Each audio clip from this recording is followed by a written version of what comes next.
He came home early. The house was silent, empty. Then he heard voices coming from the backyard. He opened the door, and what he saw stopped his heart. His nanny was bathing his baby boys in a metal barrel. What he did next shocked everyone. Jason Nolan pulled into the driveway 12 hours early. Exhausted, defeated. He stepped inside. Silence, the kind that swallows you whole. No voices, no laughter, just the echo of a life he'd been running from for 14 months. He loosened his tie, ready to collapse into his office and disappear like he'd been doing since his wife died. Then he heard something. Laughter, faint, coming from outside. He walked to the back door and opened it. What he saw stopped him cold. Hannah, his nanny, was kneeling in the grass beside an old metal barrel. His sons were inside, 20 months old, naked, splashing, giggling under the afternoon sun. The scene looked so peaceful it almost hurt to watch. Hannah looked up. Their eyes locked. Her face went pale. She opened her mouth to explain, but no words came. Jason didn't yell. He didn't storm forward. He just stood there, watching his boys happy in a way he hadn't seen since the day they buried their mother. Then he did something that would change everything. He set his briefcase down, rolled up his sleeves, and walked across the grass toward them. Before we begin, like this video, subscribe, and tell me where in the world you're watching from. If you've ever felt like you're just going through the motions, like you're alive but not really living, this story is for you. Let's begin. Hannah's hands trembled as Jason walked toward her. Every instinct told her to grab the boys, wrap them in towels, and run. But she couldn't move. Jason Nolan was her employer. A billionaire. A man who lived in a world she'd only ever seen from the outside. And she'd just been caught bathing his children in a metal barrel like some relic from another century. "Mr. Nolan, please," she started, her voice barely above a whisper. "The hot water's been out for 2 days. I called the property manager, but no one called back. I didn't want to bother you while you were overseas. May I help?" Hannah blinked. Jason gestured to the barrel, then started rolling up his sleeves. Slow, deliberate. She stared at him, unable to process what was happening. I don't understand." "May I help bathe my sons?" he said again, quieter this time. His voice cracked on the last word. Hannah's breath caught. This wasn't anger. This was something else. Something raw and broken that she couldn't quite name. Jason knelt down in the grass beside her. The knees of his expensive suit sank into the damp earth. He didn't seem to notice. David looked up at his father with wide, uncertain eyes. Daniel reached out one small, wet hand and touched Jason's cheek like he was checking to see if he was real. Jason's face twisted. Just for a second, like something inside him was breaking open. "Show me," he said softly. "Show me what to do." Hannah's hands were still shaking, but she nodded. "Support his back like this," she said, guiding Jason's hand under Daniel's tiny shoulders. "The water should be warm, but not too hot. Daniel doesn't like it in his eyes, so you tilt his head back a little just like that." Jason cupped water in his palms and poured it gently over Daniel's chest. The little boy giggled. Jason froze. His eyes filled. "When was the last time you heard him laugh like that?" Hannah asked gently. Jason didn't answer. He couldn't, because the truth was he didn't know. He'd been so lost in his grief, so buried in work, that he couldn't remember the last time he'd actually stopped long enough to listen. David splashed, sending water across Jason's shirt. Hannah smiled. "He always does that. He thinks it's hilarious." Jason looked at her, really looked at her, and for the first time since she'd started working here 7 months ago, he saw her, not as the help, not as the woman he paid to keep his children alive while he fell apart, but as the person who'd been holding his family together when he couldn't. "Thank you," he whispered. Hannah's eyes welled up. "For what?" "For not giving up on them." The words hung in the air between them, and in that moment, something shifted, something neither of them could name yet, but it was there, fragile, tentative, like the first breath after you've been underwater too long. Jason stayed there in the grass for 20 minutes, learning how to touch his own children again. And when it was over, when the boys were wrapped in towels and giggling against Hannah's shoulder, Jason stood up. His suit was soaked. His shoes were caked in mud. He looked like a completely different man than the one who'd stepped out of that car an hour ago. "Tomorrow," he said. "Same time?" Hannah nodded, her throat too tight to speak. Jason walked back toward the house. But before he reached the door, he stopped. turned back. Hannah? Yes, Mr. Nolan? Call me Jason. And then he disappeared inside. Hannah stood there, holding two sleepy boys, staring at the empty doorway, her heart pounding, because she had no idea what had just happened. But something told her everything was about to change. That evening, after the twins were asleep, Jason found Hannah in the kitchen. She was washing bottles at the sink, her back to him, her movements quiet and practiced. For a moment, he just stood there, watching. This woman had been in his home for 7 months. 7 months. And he'd never once asked her about herself, never asked where she came from, what her story was, why she stayed when 11 others had quit. He'd been too buried in his own grief to see her. Hannah? She turned, startled. Mr. Nolan, is everything okay? Are the boys? They're fine. Asleep. He paused. I was hoping we could talk. She set the bottle down slowly, her face uncertain. Jason pulled out a chair at the kitchen table and sat. Please. Hannah hesitated, then sat across from him, her hands folded in her lap like she was bracing for bad news. I need to understand something, Jason said. The barrel. You've done that before, haven't you? Hannah's eyes dropped to the table. I grew up in Kensington, she said quietly. North Philadelphia. The kind of neighborhood where pipes freeze every winter and landlords don't answer calls. Jason nodded, listening. My mom died when I was 18, diabetes. She couldn't afford her medication. Hannah's voice was steady, but Jason could hear the weight beneath it. My dad left when I was 6, so when Mom passed, it was just me and my 4 younger siblings. Terence was 15, Isaiah was 12, Amara was 9, and Elijah, he was only 6. Jason's chest tightened. The state wanted to split us up, different foster homes. I couldn't. Her voice cracked. I couldn't let them be separated, so I became their legal guardian. You were 18, Jason said softly. I was a junior at Temple University, pre-med, full scholarship. She smiled, but it didn't reach her eyes. I had to drop out. Got 3 jobs, diner in the morning, cleaning houses in the afternoon, stocking shelves at night. But 4 kids in a 1-bedroom apartment? We were barely surviving. Jason felt something crack inside him. This woman, this young woman, who'd sacrificed everything, had been raising his children while still carrying her own family on her back. Where are they now? He asked. With my aunt in West Philly. She's 72, on a fixed income. I send her $2,400 every month. Rent, food, school supplies. It's 60% of what you pay me. Jason stared at her. That's why I live in the guest cottage, Hannah continued. Why I eat dinner with the twins instead of going out. Every dollar I don't spend here keeps my family together. The room fell silent. Jason thought about the wealth surrounding them, the marble countertops, the designer appliances, the estate worth millions. And this woman who had nothing was holding 2 families together with her bare hands. Hannah, he said, his voice rough, why didn't you tell me? She looked up, tears pooling in her eyes. Because people like me don't ask people like you for help, Mr. Nolan. We just survive. Jason felt the words hit him like a punch to the chest, and in that moment, he realized something. He'd been so focused on his own pain that he'd been blind to everyone else's. But that was about to change. Jason stood and walked to the window, overlooking the darkened garden. The barrel was still out there, sitting in the grass like a quiet monument to something he couldn't quite name yet.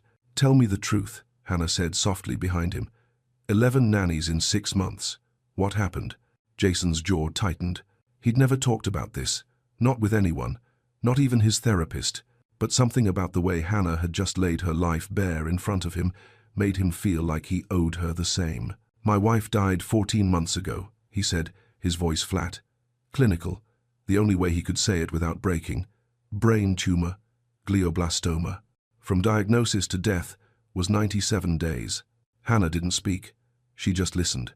The twins were 6 months old. Claire never got to see them walk, never heard them say her name. He paused. The last thing she said to me was, "Don't let your grief make you a ghost to our boys. They need you present, not perfect." He laughed bitterly. I failed. Spectacularly. Jason turned back to face her. I hired the best nannies money could buy, credentials from Yale, references from senators. But Daniel screamed 16 hours a day. David couldn't keep anything down. They had rashes, fevers, they wouldn't sleep. The first nanny quit after a week, said they needed medical intervention. The second lasted 3 days. Hannah's face softened with understanding. By the 6th nanny, the neighbors were filing noise complaints. Mrs. Patterson, 2 houses over, threatened to call child services. Jason's hands clenched. I was supposed to be this genius CEO, right? Built a company worth billions, but I couldn't figure out why my own children were suffering. So you ran, Hannah said gently. Jason nodded. I buried myself in work, 18-hour days, London, Singapore, Dubai. Anywhere but here, in this house that still smelled like her perfume.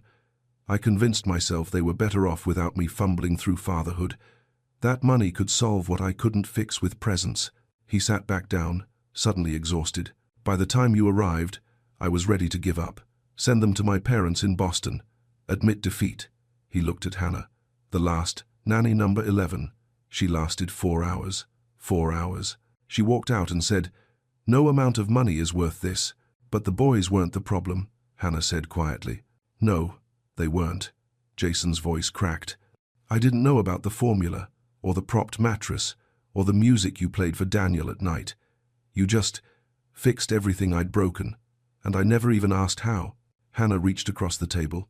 Her hand hovered near his for just a moment before she pulled it back. You weren't broken, Jason. You were grieving. There's a difference. The words settled over him like a weight he didn't know he'd been carrying. I've been a ghost in my own home, he whispered, just like she warned me not to be. Then stop being one, Hannah said simply.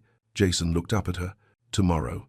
We bathe them in the barrel again, and the day after that, and every day until you remember what it feels like to be their father. Something flickered in Jason's chest. Hope. Fragile. Uncertain. But there. He nodded. But neither of them noticed the shadow that passed by the kitchen window. Patricia, the estate manager, stood just outside the glass, her face twisted with something cold. She'd heard everything, and she didn't like it one bit. 6 weeks passed. Every evening at 6 o'clock, Jason came home. Not at 9, not at midnight. 6. He'd change out of his suit, roll up his sleeves, and meet Hannah by the barrel. The routine became sacred. Daniel and David would squeal when they saw him coming, their little arms reaching up like he was the best thing in their world. And maybe for the first time since Claire died, Jason was starting to believe he could be. You're getting good at this, Hannah said one evening, watching Jason confidently wash David's hair. I had a good teacher, he replied. Their eyes met, held. Something passed between them in that moment, something neither of them was ready to name. Hannah looked away first, her cheeks flushing. The boys love this time with you, she said softly. Jason nodded, but his throat felt tight, because the truth was he loved it too. These 20 minutes in the grass, with soap and water and laughter, had become the only part of his day that felt real. The only part that didn't feel like he was drowning. Inside the house, Patricia watched from the window, her jaw tight, her hands gripping the curtain. She'd worked for this family for 12 years. She'd been Claire's childhood friend. She knew what was proper, what was appropriate, and this, whatever this was, wasn't it? A billionaire kneeling in the grass with the help, laughing, smiling, looking at that girl like she was. Patricia's stomach turned. She'd already made some calls, planted a few seeds, let a few board members know that Jason's behavior was becoming concerning, erratic, that he was getting too close to the staff. That maybe grief had clouded his judgment. But watching him now, watching the way he looked at Hannah, Patricia realized words wouldn't be enough. She needed proof, something concrete, something that would make Jason see what a mistake he was making. Out in the garden, Jason lifted Daniel out of the barrel and wrapped him in a towel. The little boy nestled against his chest, warm and sleepy. Jason closed his eyes, breathing in the scent of baby shampoo and grass and summer air. Thank you, he whispered to Hannah. For what? For teaching me how to be present. Hannah smiled, but there was sadness in her eyes. You were always capable of this, Jason. You just forgot for a while. No, he said quietly. I didn't forget. I was afraid. Afraid that if I let myself love them fully, I'd lose them too. Like I lost Claire. Hannah's breath caught. But you can't live like that, she said. You can't hold back love because you're afraid of loss. That's not living. That's just surviving. Jason looked at her, really looked at her, and realized something that terrified him. He wasn't just learning how to be a father again. He was learning how to feel again. And Hannah was the one teaching him. The thought should have scared him, but it didn't. What scared him was the idea of her leaving, of waking up one day and finding her gone. "Promise me something," he said suddenly. Hannah looked up. "What?" "Promise me you won't leave." "Not without telling me first." There was something desperate in his voice, something vulnerable. Hannah hesitated, because the truth was, she'd been thinking about leaving, not because she wanted to, but because staying was starting to hurt in ways she didn't know how to handle. She was falling for him, for this broken, beautiful man who was learning how to live again, and that terrified her. Before she could answer, Jason's phone buzzed. He glanced at the screen, and his face went pale. "What is it?" Hannah asked. Jason looked up, his eyes dark with something Hannah couldn't read. "The board just called an emergency meeting." His voice was tight. "They want to discuss my fitness to lead the company." The board meeting was scheduled for the following afternoon. Jason barely slept. He sat in his study until 3 a.m, staring at spreadsheets he couldn't focus on, his mind spinning with everything that could go wrong. They were going to question his leadership, his judgment, his stability, and maybe they were right to. He'd missed meetings, declined deals, left early, all for 20 minutes in the grass with his sons. But when 6 o'clock came the next evening, Jason didn't hesitate. He changed his clothes and walked outside. Hannah was already there, filling the barrel, the twins playing nearby in the grass. She looked up when she saw him. "Jason, you don't have to the meetings tomorrow. You should rest. I'm exactly where I need to be," he said quietly, and he meant it. They bathed the boys in silence, the routine as familiar now as breathing, but there was a heaviness between them, an unspoken fear. "What are you going to tell them?" Hannah asked finally. Jason watched David splash, his small hands sending water into the air. "The truth," he said, "that for 14 months I've been running, from grief, from fatherhood, from life, and that the only reason I'm still standing is because someone cared enough to hold my family together when I couldn't." Hannah's eyes filled. "They won't understand." "I know," Jason smiled sadly, "but I finally do." He lifted Daniel from the barrel, cradling him close. "Claire told me not to be a ghost, and I became one anyway. I thought success meant never stopping, never slowing down, never admitting I was drowning." His voice cracked. "But you showed me something different. You showed me that strength isn't about having all the answers. It's about showing up, even when it's hard, even when you're afraid." Hannah wiped her eyes. "What if they fire you?" Jason looked at her. "Then they fire me. But I won't apologize for choosing my sons. Not anymore." The words hung in the air between them, and in that moment, Hannah realized something that made her chest ache. She loved him. Not because he was a billionaire, not because of the estate or the wealth or the life he could offer, but because he was finally becoming the man he was meant to be. Broken, humble, present, real. "Whatever happens tomorrow," she said softly, "you're already a good father, Jason. They see that. Your boys see that." Jason reached for her hand. This time, she didn't pull away.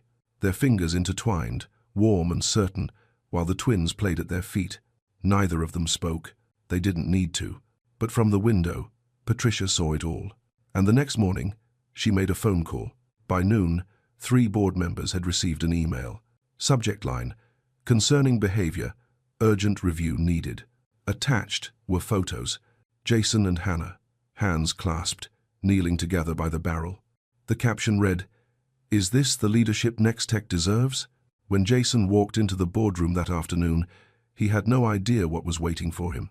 But he was about to find out. The boardroom was cold. 12 faces stared at Jason from across the polished table. Men he'd known for years, built a company with, trusted. But today, they looked at him like a stranger. Martin Crawford, the chairman, slid a folder across the table. "We've received some concerning information, Jason." Jason opened it. His stomach dropped. Photos, time-stamped, date-marked. Him and Hannah, by the barrel, laughing, their hands clasped. Him, kneeling in the grass in his suit. The boys splashing while they smiled at each other. Moments that had felt sacred, now reduced to evidence. "What is this?" Jason's voice was steady, but his hands weren't. "We're concerned about your judgment. Martin said carefully. Your relationship with your employee appears to have crossed professional boundaries, and your attendance record over the past 6 weeks has been— I leave at 5, Jason interrupted. To be with my children. Exactly. Another board member, Richard, leaned forward. You've declined 3 major acquisitions, missed investor calls, left meetings early, and now this. He gestured to the photos. Jason, we understand you're grieving, but this behavior is erratic, unstable. You're getting too close to the help. The help. The words hit Jason like a slap. Her name is Hannah, he said quietly, and she's not the help. She's the person who saved my son's lives when I was too broken to do it myself. The room went silent. Jason, Martin said gently, we're not saying she's not good at her job, but there are optics to consider. You're a public figure, a billionaire CEO, and she's what? Jason's voice cut through the room like steel. Say it. Martin shifted uncomfortably. She's a nanny from North Philadelphia with no credentials, no education, and these photos suggest you're involved with her. We're not involved, Jason said, though the words felt like a lie even as he said them. Then what is this? Richard tapped the photo of their hands clasped together. Jason looked at the image, at the peace on his face, the joy in his son's eyes, the first moment of real connection he'd felt since Claire died. That, he said slowly, is me learning how to be a father again. At what cost? Martin asked. Jason, the company is suffering. Your focus is divided. The board believes it may be time to consider removing me as CEO. The words hung in the air. No one denied it. Jason sat back in his chair, his mind racing. He thought about the life he'd built, the empire, the billions, everything he'd worked for since he was 20 years old. Then he thought about Daniel reaching for his face with wet hands, David's laughter, Hannah's quiet strength, the barrel in the grass that had become more valuable to him than every boardroom he'd ever sat in. You want to know what's really erratic? Jason said, his voice low and dangerous. Spending 14 months pretending to care about quarterly earnings while my children were suffering, working 20-hour days to avoid an empty house, hiring 11 nannies and never once asking why they all failed. He stood. Hannah Walsh has no degree, no credentials, but she diagnosed medical issues in my sons that professionals missed. She kept my family from falling apart when I couldn't. And yes, she taught me that my children need a present father more than they need a wealthy one. Martin's face softened. Jason, no one is questioning your love for your sons. But then what are you questioning? Your priorities. The word landed heavy. Jason looked around the table at men who measured success in stock prices and profit margins, men who'd never knelt in the grass, never bathed their own children, never had to choose between empire and presence. You're right, Jason said quietly. My priorities have changed. He turned toward the door. Where are you going? Richard demanded. We're not finished. Jason paused, his hand on the doorknob. Neither am I. And he walked out. But when he got home an hour later, the house was quiet, too quiet. He found Harold in the garden, his face grave. Where's Hannah? Jason asked, his heart pounding. Harold's expression said everything. Patricia fired her, sir. 2 hours ago. Jason stood frozen in the garden. What do you mean she's gone? Harold's eyes were red. Patricia called her into the study, said her services were no longer needed. Gave her an hour to pack. Jason's chest tightened. Where is she now? I don't know, sir. She took her suitcase and left. She was crying. The words hit Jason like a fist to the gut. He turned and ran to the guest cottage. The door was open. Inside, the small room Hannah had transformed, with scraps of fabric and painted bottles, sat empty. Her few belongings were gone. But the curtains she'd sewn still hung in the window. The mobile she'd made for the twins still dangled above the bed. Like ghosts of the warmth that used to fill this space, Jason sank onto the edge of the bed, his head in his hands. What had he done? He'd walked out of that boardroom feeling righteous, brave. But he'd left Hannah unprotected, and now she was gone. From inside the main house, he heard it, crying. Daniel and David, screaming. Jason ran back inside. The twins were in their nursery, inconsolable. A new nanny, someone Patricia must have hired, stood helplessly nearby, her face flushed with frustration. I don't know what's wrong with them, she said. They won't eat, won't stop crying. Jason pushed past her and scooped both boys into his arms. They buried their faces in his chest, their small bodies shaking with sobs. "Mama," Daniel whimpered. "Mama." It took Jason a moment to realize they weren't calling for Claire. They were calling for Hannah. His sons had lost another mother, and it was his fault. Jason held them close, rocking back and forth, his own tears falling into their hair. "I know," he whispered. "I know. I miss her too." The new nanny shifted awkwardly. "Should I leave?" Jason said quietly. "You can go." She didn't argue. For hours, Jason sat on the nursery floor, holding his sons while they cried. No amount of money could fix this. No business deal could bring her back. He'd built an empire, but he couldn't protect the one person who mattered. When the twins finally exhausted themselves and fell asleep in his arms, Jason carried them to their cribs. He kissed their foreheads, his heart breaking. Then he walked downstairs. Patricia was in the kitchen, preparing dinner like nothing had happened. "Where is she?" Jason's voice was cold, controlled. Patricia looked up. "I'm sorry?" "Hannah, where did she go?" Patricia set down her knife. "Mr. Nolan, I understand you're upset, but that girl was inappropriate for this household. She was. You had no right." "I had every right," Patricia said firmly. "I'm the estate manager, and that woman was overstepping, getting too familiar. I saw the photos, Jason. Everyone did. She was taking advantage of your grief." "Stop." Jason's voice cut through the air like glass. "Hannah Walsh gave up everything to care for my sons. She worked 3 jobs to raise her siblings. She dropped out of university. She sacrificed her entire life for people she loved." His voice shook. "And the only person taking advantage of anything is you." Patricia's face went pale. "You're fired," Jason said quietly. "Pack your things and leave my house." "Jason, you can't." "I can. And I am." He turned toward the door.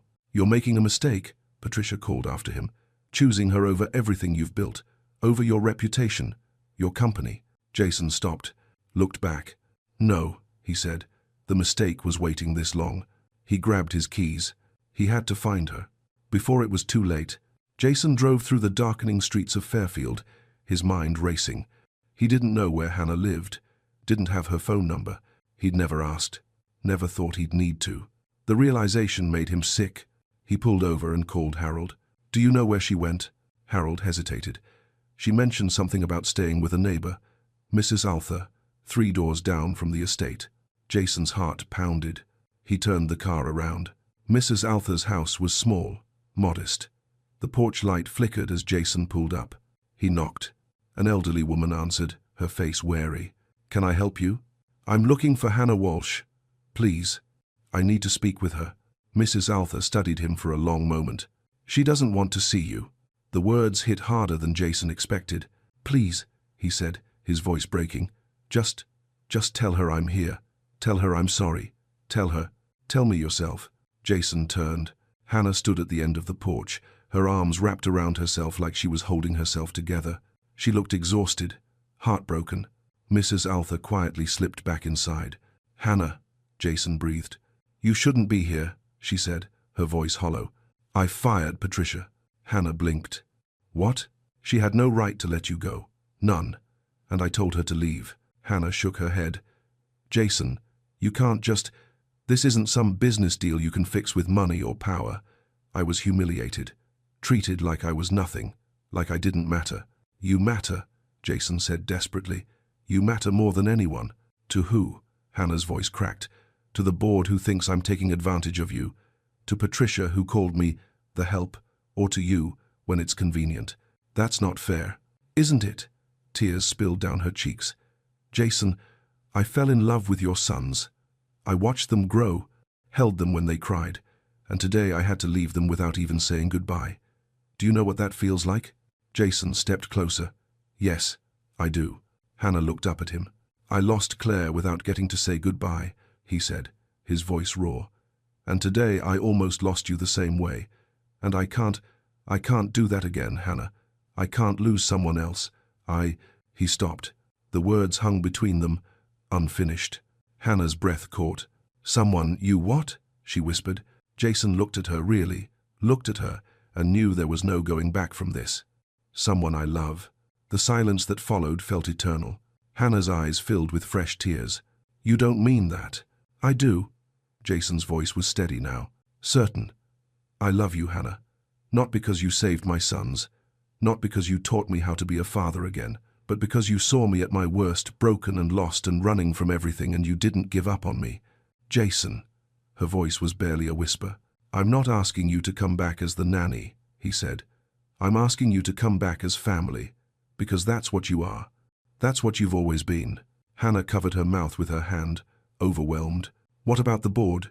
Your company? Your reputation? Jason smiled sadly. I walked out of that meeting today, told them my priorities had changed. He stepped closer. And they have. You and those boys, you're my priority now. Everything else is just noise. Hannah looked at him through tears. What if this doesn't work? What if... Then we'll figure it out, Jason said. Together. He reached for her hand. This time, she let him take it. Come home, he whispered. Please. The boys need you. I need you. Hannah's resolve crumbled. She nodded, tears streaming down her face, and when Jason pulled her into his arms, she finally let herself believe it. That maybe broken people could heal each other. That maybe grief didn't have to be the end of the story.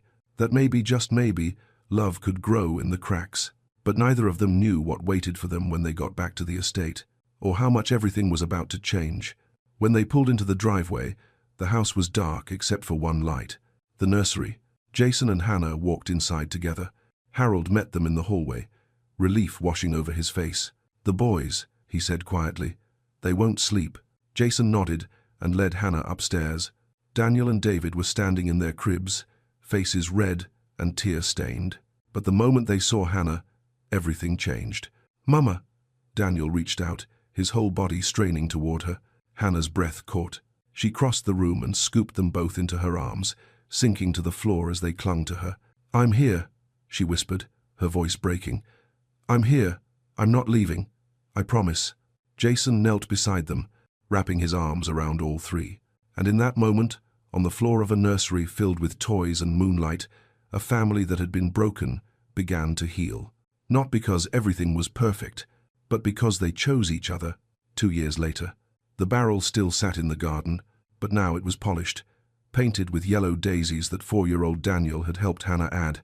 Jason stood beside it, holding their daughter Grace Claire Nolan, 6 months old, wrapped in a soft towel. Daniel and David ran across the grass in matching shirts, laughing as Harold chased them with a water hose. Hannah walked out carrying a blanket, her wedding ring catching the October sun. They'd married in this garden a year ago. No press, no society guests, just family.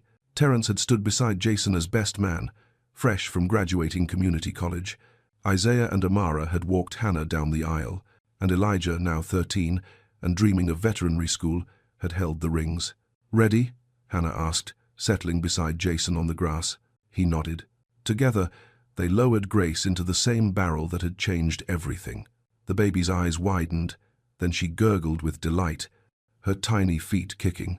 Daniel and David rushed over, helping pour water gently over their sister's head. Careful, Hannah instructed, guiding their hands. Just like we practiced. Jason watched his family, his whole, beautiful, imperfect family, and felt his chest tighten with gratitude. The board had voted to keep him as CEO after all, not because he'd changed his priorities, but because his company had never been stronger than when he learned to put his family first. The Barrel Project, the non-profit they'd founded together, now served over 1,000 families across 3 cities. Every Saturday, Hannah ran programs while Jason played with the kids, his sleeves rolled up, his hands dirty, building something that mattered more than profit margins. But it was these quiet evenings in the garden, that Jason treasured most. Your mama would have loved this, he whispered to Grace, his eyes wet. Hannah rested her head on his shoulder. She knows, she said softly. Somehow, I think she knows. Daniel splashed, sending water across Jason's shirt. Jason laughed, the kind of laugh that comes from deep in your chest, where healing lives. You know what I realized, he said to Hannah. What? That barrel saved my life. Not because of the water or the ritual, but because it taught me that the most valuable things can't be bought. They have to be built, one day at a time, with dirty hands and humble hearts. Hannah smiled through tears. And sometimes, she added, God uses the most broken moments to bring us exactly what we need. Jason kissed her temple. Grace laughed in the barrel, surrounded by her brothers and the people who loved her. And somewhere above them, in the golden light filtering through the oak trees, it felt like Grace itself was smiling down. Because this was never just a story about a nanny and a billionaire. It was a story about showing up, about choosing presence over perfection, about kneeling in the grass and letting love, messy, humble, redemptive love, teach you how to live again. And sometimes, that's exactly what a miracle looks like.